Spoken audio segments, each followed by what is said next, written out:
Oh God, how am I supposed to start this? Am I gonna be like, thanks for sitting down with me, or am I just gonna be like, you know what I mean? Like, dude, the hardest part of an interview is starting an interview. Screw it.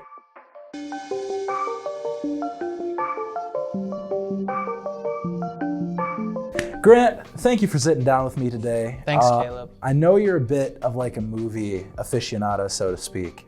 So you got like a favorite movie that sticks out to you above all the others? I do. I wasn't very much so into movies about 3-4 years ago. I kind of, you'd see one on TV every so often as a kid. Everyone saw the certain things like, Willy Wonka and stuff like that. The movie that changed that for me was a film called The Graduate, 1966, directed by Mike Nichols, starring Dustin Hoffman. I saw it senior year of high school. It changed a lot of things for me. It made me see the world through a different eye. That may sound pretentious, that may sound silly, but it is very true. One of the things that I love about the movie so much is Mike Nichols' direction. He has like such a great eye for this movie and what he's trying to say and the things that he's trying to tell. He illustrates through things like the camera work, things like zooming in on certain actors or certain set pieces in the setting. And I think that's one of the biggest reasons as to why I love the film is seeing Mike Nichols' direction and seeing the initiative he took to try and tell this story in a way he thought was super interesting. Okay. So this movie like changed a lot of things, and apparently like the story it was telling was pretty impactful. You want to tell me a little bit about what that story was? Like what's the premise? Like what's it about? Well, essentially, it's a film about a college graduate being seduced by a cougar, a woman named Mrs. Robinson. And you can look at it from a surface level and see that's what the film is about. I see it more as like the first quarter crisis of being an adult. You graduate college, you go through school, you spend a bunch of money, you leave, and you don't know what to do. And it's really sad. It's really sad that that's a thing that happens and that people really don't have like a forward drive in their life. And, I resonate with Benjamin quite a bit in the film. I think what also helps it for me is Dustin Hoffman himself, the person who plays Benjamin, which is the college student who gets seduced. Even though he is 25 years old, and even though he's like a very prestigious student who's very well fit, and he's very kempt and he looks very good, he has the attitude of a 10-year-old. He can hardly speak up for himself.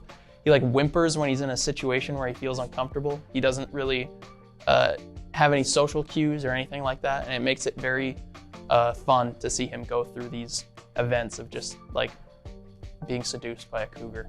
Okay, so kind of like, so forgive me if I'm wrong, but I'm getting that it kind of speaks to people like we all try to put ourselves together and look like we know what we're talking about, but at the end of the day, we're all just kids trying to make it in the world. Is that kind of what you're getting at? More or less that. I think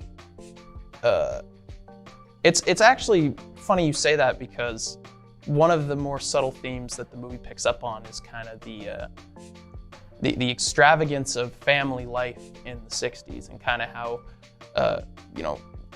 kind of in place those roles were, like how the mother is in a household or how the father is like, you gotta go to school, you gotta get a good job there, son, you gotta get married, have kids, all that sort of thing. And the movie plays into that, very much so. It is about like rushing into marriage and not being happy with your partner, and like the reason why someone would want to be a cougar or why someone would want to like be seduced in the first place. It's brought up very subtly. So yeah, I mean, like it kind of takes that whole idea of family and of being someone in the world trying to make it, and like kind of flips it on its head and makes it something really compelling. Okay, so just like a really interesting social snapshot. I love it.